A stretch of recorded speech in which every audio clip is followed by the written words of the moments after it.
शिवाय।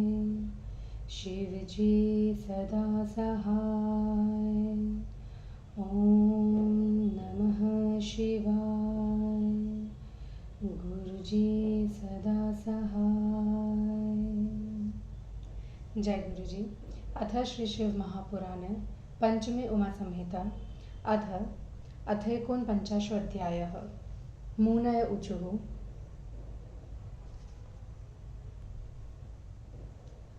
उमाया भुवनेशान्या स्तुतः सर्वार्थवित्तमा अवतारं समाचक्ष्व यतो जाता सरस्वती।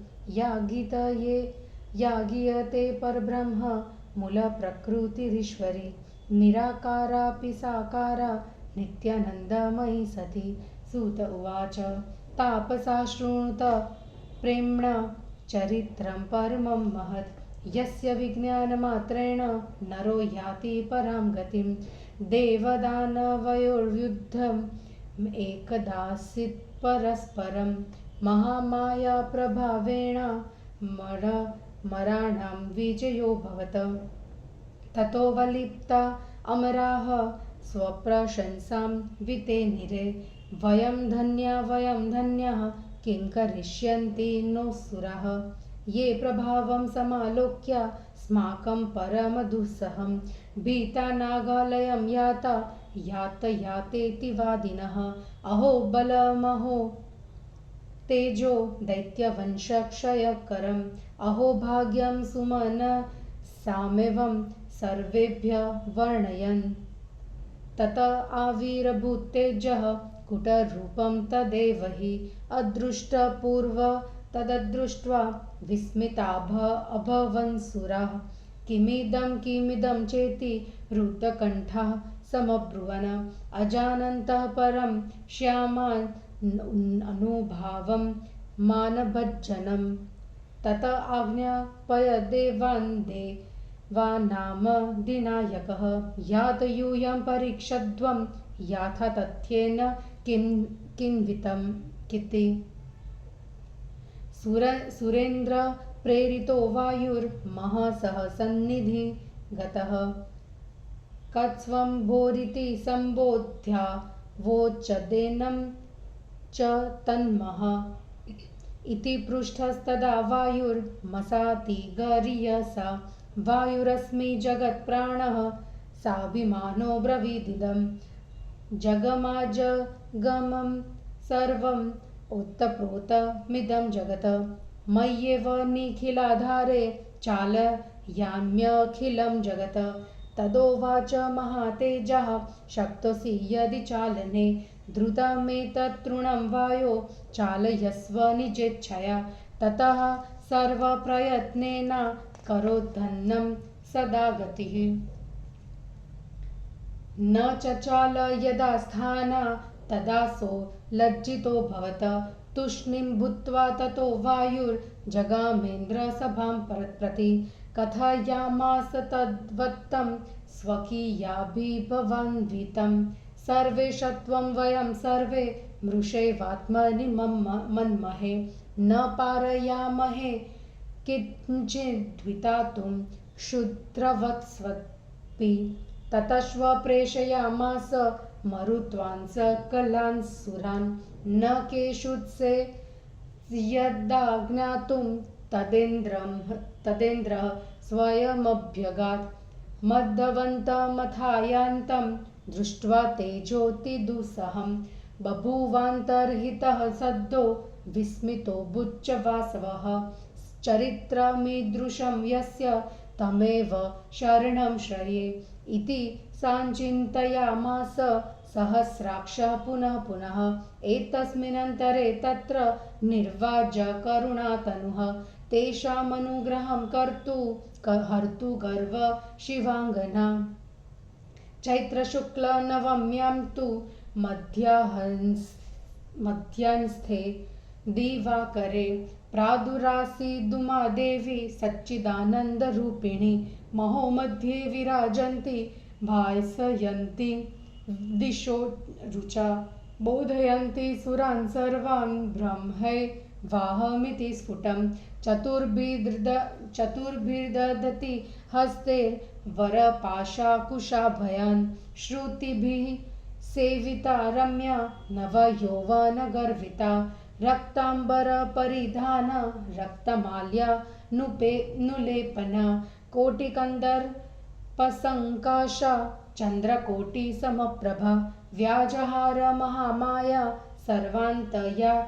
सर्वान्तर्यामिरूपिणी साक्षिणी सर्वभूतानां परब्रह्मस्वरूपिणी ऊमोवाच न ब्रह्मा न मुरारातिर्न न पुरारातिरीश्वरः मदग्रे गर्वितुं किञ्चित् कथान्य सुपर्वणां परं ब्रह्म परं ज्योतिः प्रणवन्द्वन्द्वरूपिणी अहमे वास्मि सकलं मदन्यो नास्ति कञ्चन निराकारापि साकारा सर्वतत्त्वस्वरूपिणी अप्रतक्रिया गुणानित्या कार्यकारणरूपिणी कदाचिद्दयिताकारा कदाचित् पुरुषाकृतिः कदाचिदुभयाकारा सर्वाकारा हमीश्वरी विरचिः सृष्टिकर्ताहं जगत्पाता हमच्युतः रुद्रः संहारकर्ता हम सर्वविश्वविमोहिनी काली कालमलावाणी मुखः सर्व हि शक्त्यः मदं शादेव सज्जातास्तथैव सकलः कलः मत्प्रभावाञ्जिताः सर्वे युष्मनिर्दितिनन्दना तामविज्ञाय मां युमियं वृथा सर्वेश मानिनः यथा दारुमयीं योषां नर्तयत्ते यत्येन्द्रजालिकः तथैव सर्वभूतानि नर्तयाम्यहमीश्वरी मद्भयाद्वाति पवनः सर्वदहति हव्यभुक् लोकपालाः प्रकुर्वन्ति कर्मण्यनारतं कदाचिद्देव वर्णां कदाचिद्दितिजन्मद्नां करोमि विजयं सम्यक् तस्वन्नन्त्रा निजलीलया अविनाशी परं धाम मायतीतं परात्परं श्रुतयो वर्णयन्ते यत् द्रुपं तु ममैव हि सगुणं निर्गुणं चेति मद्रूपं द्विविधं मतम मायाशबलितं चैक्यं द्वितीयं तदनाश्रितम् एवं विज्ञाय मां देवः स्वं स्वं गर्वविहाय च भजत प्रणयोपेतः प्रकृतिं मां सनातनीम् इति देव्या वचः श्रुत्वा करुणागर्भितं सुराः तुष्टुवुः परमेशानीं भक्तिसन्नतकन्धराः क्षमस्व जगदीशानि प्रसीद परमेश्वरी मैवं भूयात् कदाचित् नो गर्वो मातर्दयां कुरु ततः प्रभूति ते देवा हित्वा गर्व समाहितः उमामाराधयामासुर्यथा पूर्व यथा विधि इति वः कथितो विप्रा उमा प्रादुर्भवो मया यस्य श्रवणमात्रेण परमं पदमश्नुते इति श्री शिवमहापुराणे पंचमसंहितायां माप्रादुर्भववर्णनं नामेकोनपञ्चाशत्तमोऽध्यायः। हिंदी अनुवाद। मुनियों ने कहा, समस्त शास्त्रों को जानने वाले सूत जी, समस्त लोगों की स्वामिनी पार्वती के अवतार कहिए, जिनसे सरस्वती जी का जन्म हुआ, जो परब्रह्म मूल प्रकृति ईश्वरी निराकार साकार नित्या आनंदमयी सती कही जाती है। सूत जी ने कहा, हे तपस्वियों, इस उत्तम तथा महान चरित्र को प्रेम से सुनिए, जिसे जानने मात्र से मनुष्य परम गति को पहुंचता है। एक बार देव दानव का युद्ध आपस में हो गया। उस समय महामाया के प्रभाव से देव देवताओं की विजय हो गई। तब घमंड में आकर देवता अपनी प्रशंसा करने लगे। हम धन्य है, हमारा असुर क्या कर लेंगे, जो हमारा परम असह्य प्रभाव देखकर भागो भागो कहकर डर कर पाताल लोक को चले गए। आश्चर्य है कि हम सब देवताओं का बल तथा तेज दैत्य वंश का नाशक है। देवताओं के धन्य भाग्य है, ऐसा सभी कहने लगे। उसके बाद वहां एक कूट रूपी तेज प्रकट हुए, जिसे पहले नहीं देखा गया था। उसे देखकर सभी देवता चकित हो गए। उस परम श्याम माननाशक तेज को न जानकर यह क्या है ऐसा रूंधे हुए कंठ से सभी देवता कहने लगे।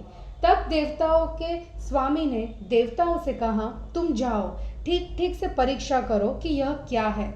इंद्र द्वारा प्रेरित पवन उस तेज के पास गया। तुम कौन हो? ऐसा पूछने पर उस तेज ने कहा, ऐसा पूछने पर वायु ने अभिमान के सहित कहा, मैं वायु जगत प्राण हूँ। ऐसा उसने कहा, यह चर अचर संसार मेरे ही आधार पर टिका है, मैं ही इसका संचालन करता हूँ। उस महातेजा ने कहा, यदि तुम चलाने में समर्थ हो तो हे वायु, इस रखे हुए तृण को तुम अपनी इच्छा से चलाओ। तब वायु ने पूरा प्रयत्न किया, फिर भी वह तृण जब अपने स्थान से नहीं हिला तब वह लज्जित हुआ। चुप होकर वायु इंद्र की सभा में चला गया और अपने पराजय का समाचार सबको सुनाया। हम सब अपने को झूठे ही सबसे बड़ा मानते हैं, हम छोटे से छोटे कार्य को भी नहीं कर सकते। उसके बाद वायु ने सभी देवताओं को भेजा। जब वे सब उसे नहीं जान सके तब इंद्र स्वयं गए। इंद्र को आते हुए देखकर वह दूसरा तेज तत्काल अंतर्धान हो गया। इस घटना से इंद्र चकित हुआ। जिसका ऐसा चरित्र है उसी की शरण में जाना चाहिए, ऐसा इंद्र ने बार बार सोचा। इसी बीच में अकारण दयामूर्ति पार्वती जी उन पर कृपा करने और उनके घमंड को दूर करने के लिए आई। चैत्र शुक्ल नवमी के दिन दोपहर में सच्चिदानंद रूपिणी उमा देवी वहां प्रकट हुई। तेज के बीच में स्थित अपने तेज से दिशाओं को प्रकाशित करती हुई सभी देवताओं को यह स्पष्ट बतलाई हुई कि मैं ही ब्रह्मा हूँ। चारों हाथों में उत्तम पाश अंकुश अभय धारण की हुई, वेदों से सेवित नव यौवन से पूर्ण सुंदरी, लाल वस्त्र धारण की हुई, लाल माला रक्त चंदन लगाई हुई, करोड़ों कामदेव जैसी सुरूप, करोड़ों चंद्रमाओं के समान कांति वाली, सबके मन की बात जानने वाली, सभी प्राणियों की साक्षिणी पर ब्रह्म स्वरूपिणी महामाया ने कहा, उमा जी ने कहा, मेरे सामने ब्रह्मा विष्णु शिव कोई गर्व नहीं कर सकते। अन्य देवताओं की क्या शक्ति है? परम ज्योति परम ब्रह्मा प्रणव द्वंद्व रूपिणी मैं ही हूँ। मेरे अतिरिक्त और कोई कुछ नहीं है, अतः मैं ही सब कुछ हूँ। मैं निराकार भी हूँ और साकार भी हूँ, सर्वतत्व वाली हूँ। मेरे गुण तर्क करने योग्य नहीं है। मैं कार्य कारण रूप वाली हूँ। मैं कभी स्त्री रूपा, कभी पुरुष रूप, कभी दोनों रूपों से युक्त तथा मैं सब आकार धारण करने में समर्थ हूँ। मैं ब्रह्मा रूप से सृष्टि करता हूँ, विष्णु रूप से संसार रक्षक हूँ, रुद्र रूप में संहार करता हूँ। मैं संपूर्ण विश्व को मोहित किए रहती हूँ। कालिका, कमला, सरस्वती आदि सब मेरी शक्तियाँ हैं। मेरे अंश से ही ये सब उत्पन्न हुई है। ये सब मेरी कलाएं हैं। मेरे ही प्रभाव वे आप लोगों ने सभी दैत्य मारे हैं। उस मुझ शक्ति को बिना जाने आप अपने को सर्वेश मानते हैं। जिस प्रकार बाजीगर कठपुतली को नचाता है, उसी प्रकार मैं सभी प्राणियों को नचाया करती हूँ। मेरे भय से पवन बहता है, अग्नि जलाती है, लोकपाल अपने अपने कार्यों को निरंतर करते हैं। कभी देवताओं को और कभी दानवों को मैं विजयी बना देती हूँ। मैं अपने लीला में पूर्ण रक्ततंत्र हूँ। अविनाशी परमधाम मायातीत परात्पर इस प्रकार वेद जिसका वर्णन करते हैं वह मेरा ही रूप है। सगुण निर्गुण भेद से मेरा रूप दो प्रकार का है, माया सहित सगुण है और माया रहित निर्गुण है। ऐसी मुझे समझकर हे देवताओं भक्ति से मुझे भजो। मैं सनातनी प्रकृति हूँ। देवी के दयापूर्ण वचनों को सुनकर देवताओं ने भक्ति से सिर झुकाकर उनकी स्तुति की। हे संसार की स्वामिनी क्षमा कीजिए, हे परमेश्वरी प्रसन्न होइए, हे माता आप दया कीजिए, फिर कभी हमको ऐसा घमंड न हो। तब से देवता घमंड छोड़कर पहले की भांति विधि से ध्यान लगाकर उमा की आराधना करने लगे। हे ब्राह्मणों, इस प्रकार मैंने आप लोगों से उमा की उत्पत्ति कह दी है, जिसके सुनने मात्र से परम पद प्राप्त होता है। और इस प्रकार श्री शिव महापुराण में उमा प्रादुर्भाव वर्णन नामक 49वां अध्याय समाप्त हुआ। जय गुरु जी।